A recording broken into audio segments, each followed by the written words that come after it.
think Jim and I met probably in, I guess, 1991. I was, when I was a student at Penn State, I was arrested for growing my own marijuana for recreational use. I was arrested on 4/20, 1989, and spent 3 months in jail, got back on my feet, and eventually found my way to my first drug policy conference in Washington, D.C. Back in those days, there was a small cadre of people who were advocating for drug law reform or drug legalization. There was, maybe 10 professors, a handful of physicians, maybe 20 lawyers, gaggle of students, some aging hippies, one judge, and I think the total number of people at the conference was about 200, and everyone was very well informed and sincere, but it was a pretty small movement back then compared to what it is now. And so while those days were encouraging for those of us who were first getting involved, because we found that there were others among us who wanted to end the drug war, it was still a very, very small movement. The libertarians, of course, have been consistent since the founding of the Libertarian Party in the early 70s. So that's been consistent the whole way through, but if you add up the numbers, back then it was a very difficult time. And so it's nice to see that at this point, marijuana policy reform is mainstream issue. People aren't giggling about it anymore. 54% of the American people support making marijuana legal.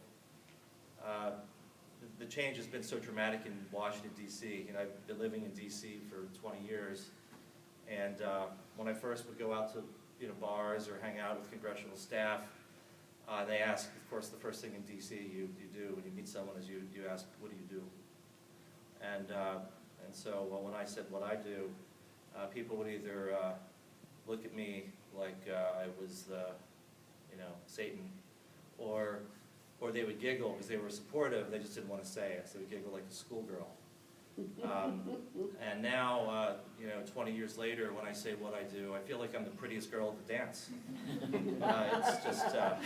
It's just amazing what a difference, and I think a lot of us feel that way, how those of us, and I know many in this room have been working on this for a long time, public support has risen, and so has our popularity in our inner circles. So it feels good on a personal level as well as a professional level. The most important thing is we're keeping people out of jail. So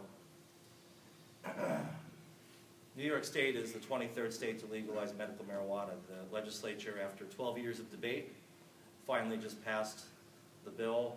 It's not perfect, but it's going to keep a lot of people out of jail. It's going to give patients with cancer and AIDS and MS and other serious medical conditions access to medical marijuana once these stores open up across the state, and then we'll expand the law a couple of years from now. But that's the latest victory, and it's hard to keep my PowerPoint presentations up to date because every time I get a map done, then there's a new state that legalizes something and I have to change the maps. But it feels good to be able to do that. So the ultimate goal is to change federal law to allow states to determine their own policies without federal interference. So we think that marijuana should be treated approximately the same as alcohol. States can do almost whatever they want with alcohol policy, and some states actually a few states still have some dry counties, but most states find that it's acceptable just to sell alcohol at almost any hour of the day to adults 21 and older, and then they play around with the tax rates. So our goal here is to change federal law so that states can do whatever they want on marijuana policy, and I say legalize in quotes because we don't think that the federal government should be selling marijuana. If you really want to reduce marijuana use in this country, just give the federal government the control to sell marijuana, and then no one will do it. But ultimately, the goal is 2019 because we have a state-by-state plan that will lead us to a big victory in 2019. So in terms of state victories, there's been quite a few in just the last year and a quarter. This is an amazing trajectory that this movement has been on. Legalizing medical marijuana in Illinois, Maryland, Minnesota, New Hampshire, and New York in just 15 months. That's a big deal. Yeah. 5 out of 50 states that quickly is, I think, an avalanche. 2 states expanded their medical marijuana laws to allow stores to open.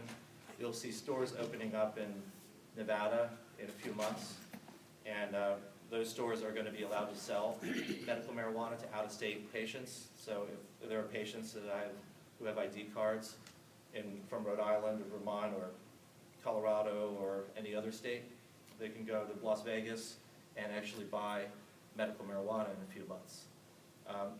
So unlike other states that like to pretend like this is going to be an insular system and they want to keep out the rabble, in Nevada they want to bring in the rabble. They want to actually have this as a tourist industry, which bodes well for the ultimate move to legalize marijuana for general use in Nevada. Marijuana decriminalization is a done deal in Maryland and Vermont, and it'll be done in DC in 3 weeks. We're just waiting for Congress to do nothing to block it. And I know they're trying, but I don't think they're going to succeed. A local initiative passed in Portland, Maine, and then of course we all know that in Colorado, where the legalization initiative passed in November 2012, the sales to adults 21 and older started promptly on January 1st, right according to schedule. And that, I think we all agree, is the biggest victory in the history of the marijuana policy reform movement. And so now Colorado is in fact serving as the model for the rest of the nation. There's other successes that are not involving state policies. As I mentioned, 54% of the nation now supports making marijuana legal for adults. The Justice Department has flip-flopped back and forth a couple times since Obama took office. The most recent position, which came out in August of 2013, was a position that said that states can in fact regulate marijuana either for recreational use or for medical use without federal interference. And the Obama administration has kept its word on that. And well, that's one of the reasons why you've seen an explosion of these stores, not only the stores in Colorado, but also with serious people getting involved in Oregon and Nevada and places like that, because they have a pretty high likelihood of not being harassed by the feds. And so these stores are opening. They will stay open through at least the end of the Obama administration, and then we'll all have to see what happens with whoever the new president is. And then in Congress, Dana Rohrabacher's legalization bill, which is essentially our goal, which is just states' rights for marijuana policy. It keeps gobbling up co-sponsors. It's not going to pass, of course, this year, but at least it's nice to see that the number of co-sponsors is increasing every couple weeks. And then there's been two really important votes in the U.S. House of Representatives. One would have loosened up the policies with the U.S. Department of Veterans Affairs. That unfortunately failed, but it still got 195 votes, which is not bad when you need 218 to pass. And then the big one, which is the first ever victory, the first time in the history of the country where either chamber of Congress has passed marijuana legislation of any kind, just occurred a few weeks ago. It was at the end of May. And that amendment, after 7 tries since 2003, tried 7 times, 7th time was the charm, and we got the U.S. House to approve an amendment that would prohibit the Justice Department and the DEA from spending taxpayer money to interfere with state medical marijuana laws.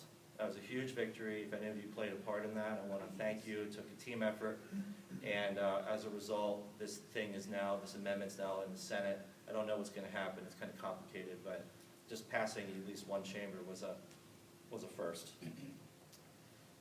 We organize our work in 3 buckets. One bucket is medical marijuana.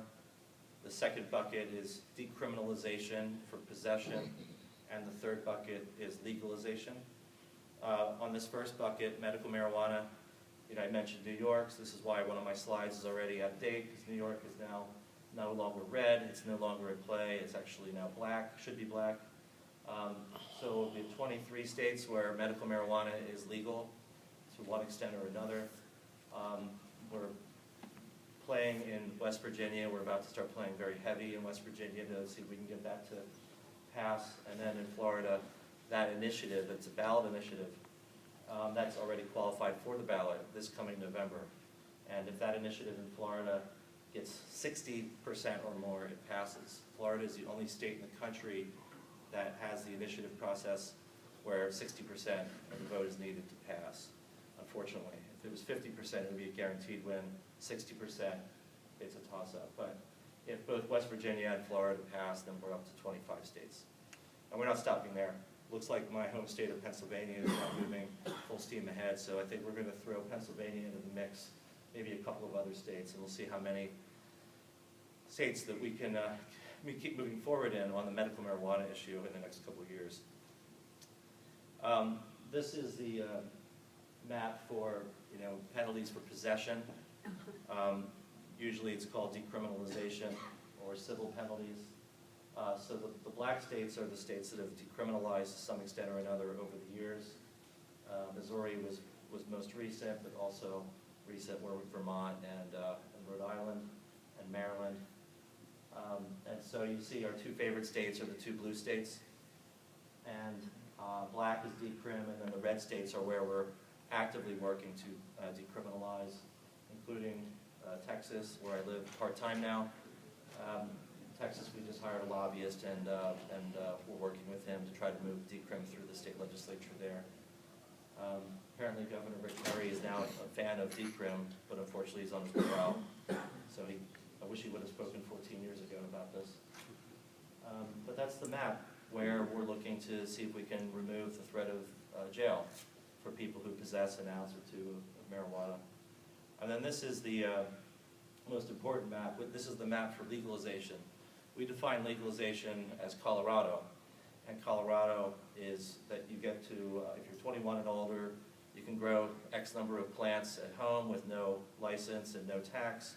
You get to possess 1 ounce of marijuana when you're just driving around or walking around town. And if you want to be in business, you can get a license to grow an infinite amount of marijuana, or you can get a license to sell retail, or you can get a license to have a kitchen, where you convert marijuana into edibles, or you can get a license for a testing facility to see what's in this stuff. There's 4 kinds of licenses in Colorado. That's the model that we're using for legalization proposals around the country. So we have this broken up into a couple different color schemes. So Alaska is the only state that has legalization that's definitely qualified for the ballot this November. Oregon is almost definitely going to qualify for this November. So those are the 2 states that are going to be at the height of the debate in the next few months. And of course, we hope that both pass. My organization is in charge of Alaska. There's other good people in charge of Oregon. It's a team effort. Hopefully we'll see 2 out of 2 victories.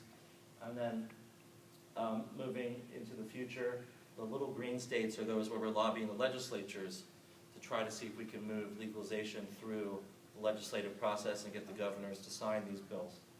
And you can see those little green states are Vermont, New Hampshire, Rhode Island, Maryland, Delaware, and then Hawaii down here.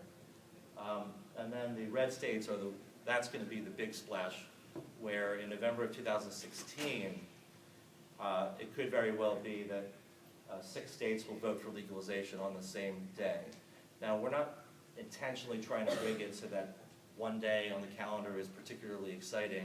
It actually increases our stress level, and also makes fundraising difficult when you're trying to raise money for 6 states at the same time. But the reason we chose November of 2016 is because that's a presidential election, and we found over the years that presidential elections are good for marijuana initiatives because there are a lot of young voters who I can characterize only as being lazy voters, and they think that there's only one election every 4 years. So they come out and vote for the presidential election, and then while they're voting, they say, well, of course I'm going to vote for marijuana while I'm here, as an afterthought. And so as a result, you see that marijuana initiatives do very well in presidential elections and not so well in other elections. So we schedule our lives around the whims of young people. And so therefore, you're going to see initiatives on the ballot for sure in November 2016 in Maine, Massachusetts, California, Nevada, and Arizona all on the same day. And if we have a few extra dollars, we're just going to stick Montana into the stew and see if we can pass that one also. If all this works according to plan, you're going to see 16 states having legal marijuana by 2017. And then I have Texas there in gray. I'm not even counting that as one of the 16. That's a longer shot state. It's going to take more time, but we are serious about legalization there because I think if we can legalize in Texas, then it's game over for the rest of the country. I'm going to conclude by just showing you how we build support in certain cities and in certain states. So we have a couple of fun graphics. Pat Robertson became our leader in 2012 when he came out in favor of the Colorado and the Washington State legalization initiatives. So as soon as he said he wanted to pass those two initiatives, they named the two states by name, so he was definitely talking about our work. We decided to thank him by putting up a billboard, which his staff loved. They said, you know, if you could just let us know in advance next time, that would be nice. So we did that in July 2012 and got a ton of press for $1,000. And then we ran an ad in Indianapolis outside of the NASCAR race, which got a ton of press because we were trying to use imagery that you'd normally see in beer commercials, where good-looking people are all hugging and kissing on the beach and having a good time. And in our ad, we concluded by saying marijuana is less harmful than alcohol and time to treat it that way. And we had this guy with a voiceover who sounded like he had like this warm Southern accent, kind of like an old school beer commercial. And it got a lot of press. The anti-drug community was very angry, said we were trying to glamorize marijuana, when in fact we were just saying that marijuana is safer than alcohol, which it is. And so the NASCAR people pulled our ad very quickly, within like an hour or 2 hours. It was on one of these rotating things on a Jumbotron. They pulled it and they gave us our money back, which then got another wave of media coverage. So we were on national TV twice for the total cost of $40.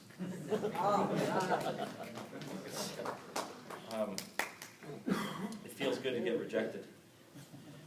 And then a couple of other ads I thought you might like. This top one was in Portland, Maine, where we were running ads on buses and at bus stops, comparing marijuana favorably to alcohol. This ad said, I prefer marijuana over alcohol because it's less toxic, so there's no hangover.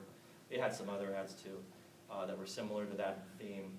And some people got angry because they said, well, heck, if you're running these ads on buses, that means children can see these ads. What the heck? And then we pointed out, well, children watch TV and there's all kinds of ads there too. And so this is actually educational, and therefore, because we have an election coming up, you have to run them, and we had the opportunity to run these ads, and we won that election with 60-some% of the vote. So as a result, there's no penalty now in Portland, Maine for marijuana possession, and that's a nice kickoff for the statewide campaign that I mentioned for 2016. And then my favorite ad is this other one, which we ran outside the Super Bowl in New Jersey, comparing marijuana to alcohol and even football. Football is obviously more dangerous than marijuana. So that got obviously a ton of press nationwide for just a couple $1,000s. So these are the kinds of things that we do to build support nationally, as well as in targeted cities and in targeted states, in order to build towards the ultimate goal, which is to change state laws and to change federal law. And we're well on our way. It's a movement. It's not just the Marijuana Policy Project, but speaking for the Marijuana Policy Project, I want to thank you. If you've been donating or if you've ever donated, thank you for that. If you have not yet donated, I would ask you to do so. We have 6,000 members around the country, and we'd like that to be 60,000 members if possible. And we can't do this without the support of people around the country all joining together to pass these laws. So with that, I want to thank you, and now we have some time for questions.